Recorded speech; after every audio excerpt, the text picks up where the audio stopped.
Hello, fellow teachers, homeschool moms, or even homeschool dads.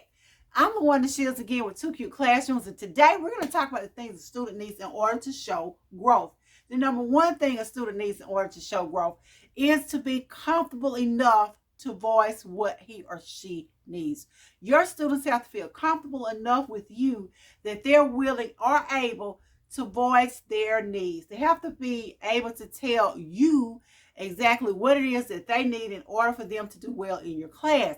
You may be thinking, well, how would my student know what they need in order to show growth? Well, a lot of times they do. You know, sometimes they may need more hands-on activities. Maybe they need to visualize more. Maybe they need to hear it from a different way. Or maybe they need a combination of all of these things. But your student should be able to tell you exactly what it is that he or she needs in order to show growth. Second thing your students need in order to show growth is time to process the information. Time to let what they've learned soak in, to let it absorb. When you think about sports, because I used to be a basketball coach, so I'm going to give you the warning. I always gave my students, Ms. Shields talks a lot about basketball. But if you think about your really, really good basketball players, when you get to a certain level, it is like second nature to them. You can throw them a ball or whatever, and they can be totally doing something that has nothing related to basketball. They're gonna respond. It's gonna be a reflex act. And that's how we want our students to be with information we give them. We want it to be a reflex act because they've processed it. They've done it over and over again. So that's also when you come into practice. Practice makes perfect.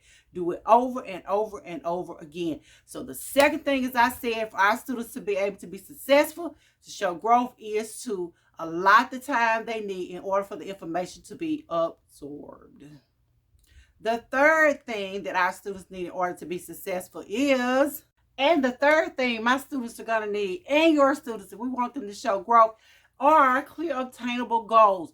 They have to know what their goals are. They have to know what I expect or you expect them to do in order for them to achieve it. And it doesn't need to be something impossible. It needs to be something realistic. If I'm going to do, if I'm going to have a play, if I'm running a play with my basketball team, again, here's the basketball, then my players need to know where they're supposed to be, when they're supposed to be there. And they need to know what their job is, whether they're playing guard, whether they're playing forward, whether they're playing center. What are they supposed to be doing? When are they supposed to be doing? Who's supposed to be taking the ball out? Who's supposed to be getting the ball? Who's supposed to be taking the ball down the court? Same thing with my students. My students and your students need to know what their goals are. And they need to be realistic goals. It makes no sense for me to give a student who is a 1A, which if we're talking about the Mississippi system I'm familiar with, if they're a 1A and that's as low as it can go, then there's no need of me telling them that they're going to be a 3B by the end of 9 months. That's not possible. You know, miracles do happen, but it really would be a miracle.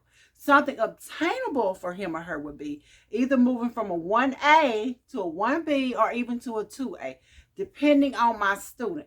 If they've just marked something and scored a 1A, that's different.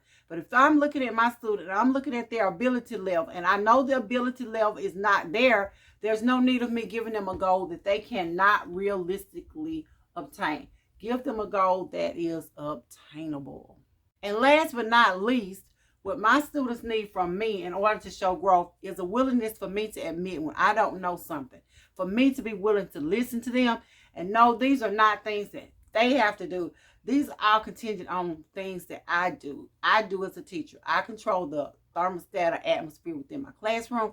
And so the last thing that they need is for me to be willing to listen to them, for me to admit when I don't know anything, and for me to be able to talk to them and communicate my expectations for them and what we need to do.